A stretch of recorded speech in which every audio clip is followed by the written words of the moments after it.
There are moments when life feels strangely heavy, not because of heartbreak, but because of something harder to name. You're not falling apart, but you're not fully here either. You wake up. You scroll. You smile. You work. You sleep. On the outside, everything seems fine. But inside, there's a quiet pressure pressing against your ribs, not loud enough to scream, not soft enough to ignore. It feels like a question you didn't know you were asking. Am I really the one choosing this life? We talk a lot about freedom these days. We say we're more liberated than ever, able to speak, to move, to create. But beneath all that surface-level choice, there's a deeper force we rarely name: manipulation. Not the obvious kind. Not someone pulling you with ropes and chains. But the subtle kind. The invisible hands of culture, comparison, and social expectation, nudging you toward the version of yourself that's easier to applaud, easier to sell, easier to control. It's not just control, it's influence. Conditioning. A quiet rewriting of your wants until they're no longer your own. And before you know it, you're chasing a life that looks free, but feels like a cage. And yet, this isn't the kind of problem that stirs revolutions or headlines. It doesn't arrive as a loud crisis. It's quiet. It shows up in the way your heart sinks when comparing your life to someone else's on a screen. In the pressure to do something great without knowing what great even means to you. It shows up when you look in the mirror and feel the weight of being not enough, not rich enough, not productive enough, not joyful enough. This, too, is a form of control. Not the kind Machiavelli wrote for princes and kings, but something more subtle. Something more dangerous. A manipulation of self. Niccolò Machiavelli, the Italian philosopher so often misunderstood, didn't only write about ruling others with power. He also revealed a truth few dared to speak. People are led not by truth, but by image. They are drawn to what appears virtuous, not what is. And they will surrender control willingly to whatever makes them feel secure, even if that security is only surface deep. Today, we don't live under a monarchy, but we are still ruled, in ways Machiavelli might have recognized instantly. We are ruled by attention, by likes and follows and shares, by standards that say we should always be improving, growing, becoming more visible. We are surrounded by the appearance of perfection, curated bodies, curated successes, curated joy. And though no one says it out loud, the message is clear: if you aren't impressive, you don't matter. If you aren't achieving, you're falling behind. So we try. We try to become the kind of person others will admire. The kind of person who seems successful, beautiful, disciplined, kind, confident. We try to be enough by being everything. But deep down, many of us feel exhausted. And it's not because we are weak. It's because we are fighting a war we were never meant to fight, a war against our own sense of being. In The Prince, Machiavelli says, "It is necessary for a prince to learn how not to be good." He doesn't mean we should become cruel. What he means is that the world does not reward goodness alone. It rewards the appearance of power, the image of control, the myth of perfection.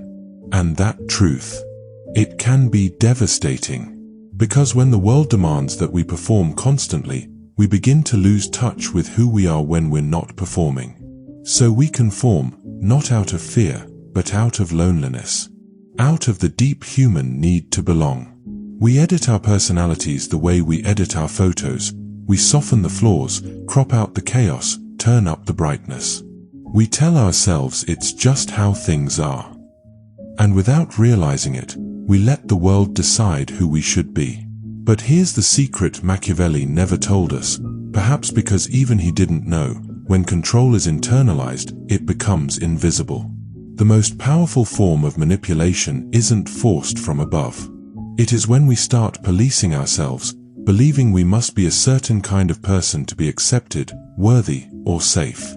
This is not your fault. It's the design of the world we live in. We are born into systems of education, media, culture that reward certain behaviors and punish others. We grow up seeing a narrow vision of success: be stable, be likable, be efficient, be extraordinary. And little by little, the parts of us that don't fit, our fears, our doubts, our questions, are labeled as weaknesses to be hidden or fixed. But what if your confusion isn't a flaw? What if not knowing your path is not evidence of failure, but proof that you're still alive, still questioning, still becoming? We are not meant to be finished products at 20, or 30, or even 50. Life is not a checklist. It's not a performance. And no image, no matter how flawless, can replace the quiet courage it takes to be real. Being real is dangerous in a world built on illusion. But it is also freeing. Because when you start letting go of who the world wants you to be, you begin to remember something deeper. You are not here to impress. You are not here to win a competition no one understands. You are not here to live someone else's script. You are here to listen, to observe, to ask honest questions. You are here to feel. Even your uncertainty, your frustration, your lack of clarity, they are not signs of weakness. They are invitations. They are cracks in the mask where something truer might finally come through.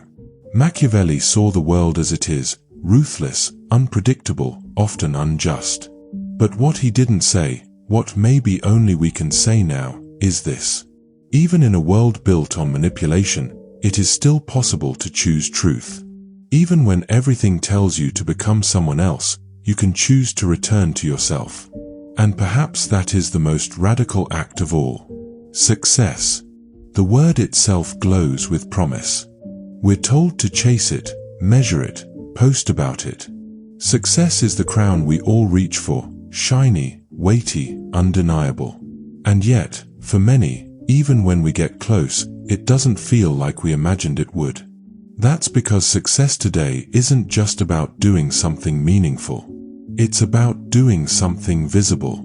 Something that looks good, sounds good, something that will gather applause, or at least approval. In many ways, it has become a stage performance, and the audience is everyone we've ever met. Machiavelli understood this dynamic long ago. In The Prince, he said, "It is not necessary for a prince to have all the good qualities, but it is very necessary to appear to have them." This isn't cynicism. It's realism. Machiavelli was saying, if people believe you are strong, wise, generous, that belief alone can be more powerful than the reality. Today, success works much the same way. We don't just strive to be accomplished, we strive to look accomplished. We build resumes not only to reflect our growth, but to be read. We take jobs not only to learn, but to show we are on the right path. We work on ourselves not just to grow, but to be admired for the effort. This isn't shallow. It's human. In a world where visibility feels like safety, of course we try to appear put together. But this kind of success, like Machiavelli's Prince, can sometimes become a mask we wear for too long. Behind that mask, many people feel something strange. A quiet grief for the parts of themselves they left behind. The dream they ignored because it wasn't practical. The slower life they long for but don't dare to live. The honest emotions they suppress to remain motivated. We don't just lose time chasing success. We sometimes lose ourselves. And that loss doesn't come from greed or ego. It comes from fear, the fear of not being enough in a world that rewards perfection. The fear of becoming invisible in a culture that celebrates the loudest, brightest, most optimized version of you. But you were never meant to be optimized. You were meant to live, to stumble, to pause, to begin again. And if that doesn't fit the modern story of success, maybe it's not your soul that needs to adjust, but the story itself. Machiavelli's insight wasn't that deception is good, it's that appearances are powerful. He warned rulers not to fall for their own image. And perhaps that's the message for us too. Don't mistake the performance for the person. You are not a brand. You are not a product. You are a person. And that is still enough. We often imagine manipulation as something done to us, by a person, a system, a culture. And that's true. But the hardest form of manipulation to recognize is the one that happens inside. Machiavelli was clear-eyed about human nature.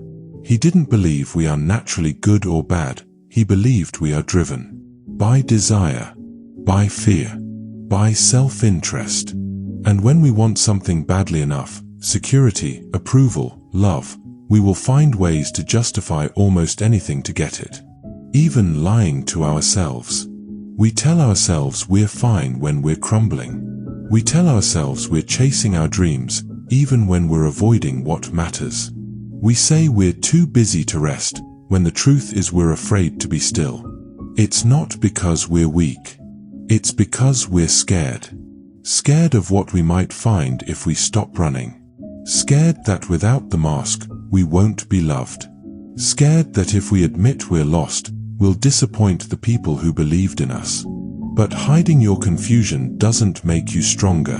It only makes you lonelier. Machiavelli wrote about leaders who ruled through illusion, who crafted identities to keep control. But he also hinted at the cost of such a life. When you live behind an image for too long, you forget who you were before the mask. And in our time, this doesn't just happen in politics. It happens in daily life. We curate ourselves. We filter our feelings. We say what's expected, not what's true. And slowly, the version of us the world sees becomes louder than the one we hear in our hearts. But here's the truth. Your worth does not depend on your consistency. You are allowed to outgrow who you once pretended to be. You are allowed to stop mid-path and question where you're going. You are allowed to remove the mask, even if no one else is ready for the real you. Because freedom, real freedom, isn't about doing whatever you want. It's about seeing through the lies, even the ones you told yourself, and choosing what's real anyway. And that kind of honesty, that's rare. That's brave. That's healing. There is a powerful moment in Machiavelli's The Prince where he reveals a deeper truth beneath all his advice about power, control, and image. He writes, "Everyone sees what you appear to be, few experience what you really are." At first glance, this sounds bleak, as if we are destined to always live behind a mask. But look again, and you'll see something else, a longing. A quiet hunger to be truly seen. So much of modern life feels performative. We show curated pieces of ourselves to the world, our confidence, our competence, our calm. But we hide the rest, the doubt, the longing, the pain that asks if any of this has real meaning. We become so good at the performance that we forget how to take it off. But Machiavelli wasn't telling us to surrender to appearances. He was warning us, if you only focus on how you appear, you risk losing touch with who you are. To live fully, to live truthfully, we must learn to step outside the noise and look inward. This doesn't mean rejecting the world. It means returning to yourself. Slowly, gently, with honesty. It starts when you ask, why do I want what I want? Whose voice am I trying to please? What part of me have I silenced, just to belong? The answers might not come easily. They may arrive with discomfort or grief, or even a sense of betrayal, realizing how long you've lived according to someone else's script. But this is not the end of you. It is the beginning. You are not broken for feeling lost. You are not weak for questioning what everyone else seems certain of. You are simply awake, and awakening is often painful. Machiavelli taught that rulers must understand the world as it truly is, not as they wish it to be. Maybe this is what we need, too.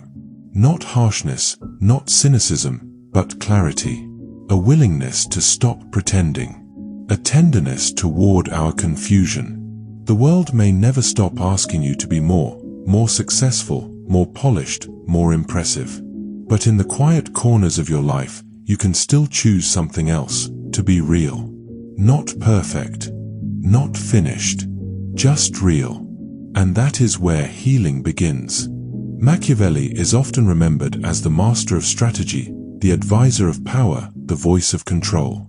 But behind all his hard truths lies a deeper message. If you truly understand how things work, how appearances, fear, ambition, and desire shape the world, you can choose how to live with your eyes open. And there is strength in that. To see manipulation for what it is, and not let it make you bitter. To see success for what it is, and not let it define your worth. To see your own illusions, and not let them hold you prisoner. This isn't the loud kind of strength. It won't go viral. It doesn't win applause. But it will keep you whole. Because what the world calls success, Machiavelli reminds us, is often just survival in disguise. And what the world calls weakness, doubt, softness, slowness, is sometimes the very soil where real wisdom grows. So if you are feeling lost right now, uncertain, disconnected, maybe that's not your failure. Maybe it's your awakening. You are not here to become a flawless version of someone else's dream. You are here to become yourself. Slowly, truthfully, without rushing past the questions. And even if the world keeps shouting over you, keep listening inward. There is a voice there, quiet and persistent. Not the voice of fear, or ego, or image. But the one that says, I want something more honest. That voice is not naive. It's not weak. It is your compass. And the more you follow it, gently, patiently, the more you will begin to see you were never lost. You were just shedding the illusions. Like a prince removing his mask. Like a soul returning home.